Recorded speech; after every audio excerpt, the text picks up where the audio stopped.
ntabwo nari mbizi ariko ntabwo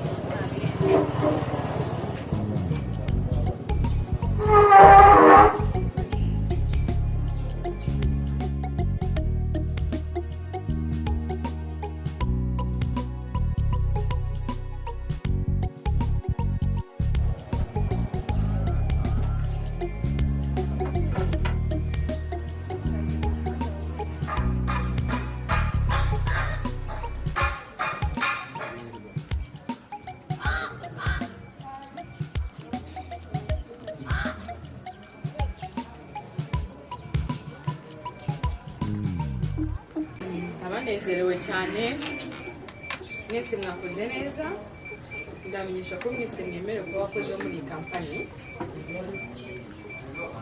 rero kandi mama azaza hangana nuko biri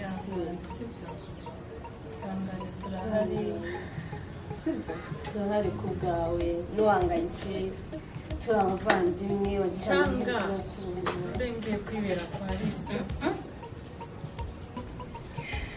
Lucie, narabikubujije n'undi munsi ntuzongere gutekereza kujya kuba kwa Liza, sibyo? Turahari ntacyo tuburanye, noneho amahirwe ni uko twabonye n'akazi ntiwanabyishimiye, ubu tugiye kubaho neza, buri kimwe cyose dushaka tukibona. Niba udashaka ngo uteza polisi yo muri Tanzania, ubyuke mu gitondo ugende.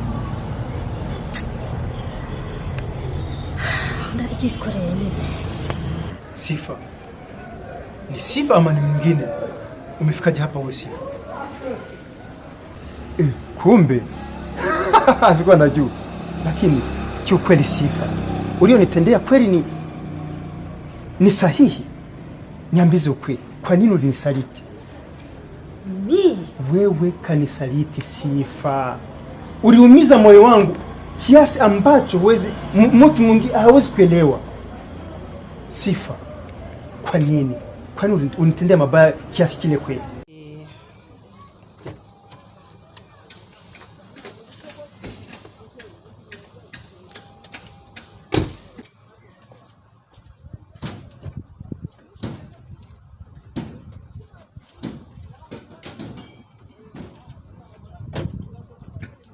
Ujyane kwa muganga rwose urarembye.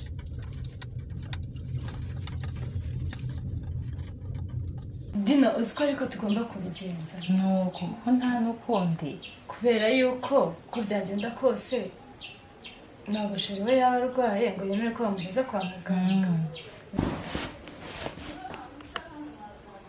Ase urabona igihe wahereye cyangwa se chat yashyushye na sheri. Kigusetsa rero nta nubwo ari sheri Dina. Igihe mwahereye ahubwo Dina kamwereke. Yo Lucie wanjye Lucie ntabwo garasiya Lucie ndagirane none mwana ihangane mama ihangane. ashobora kuba nkimubonaza ashobora kuba kugira ngo ibi byose bibe hari inkuru yumvise mu matwi ye.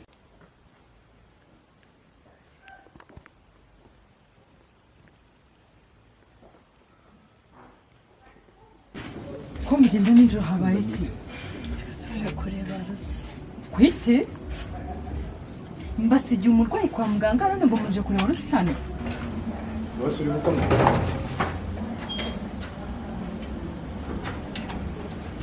Wewe boss.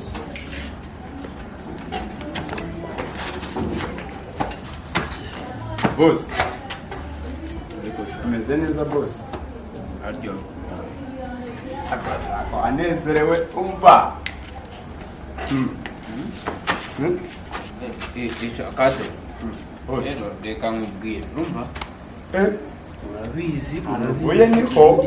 Yewe na n'umuntu ujya Wangera. unkoraho gutyo yibone. Navuga.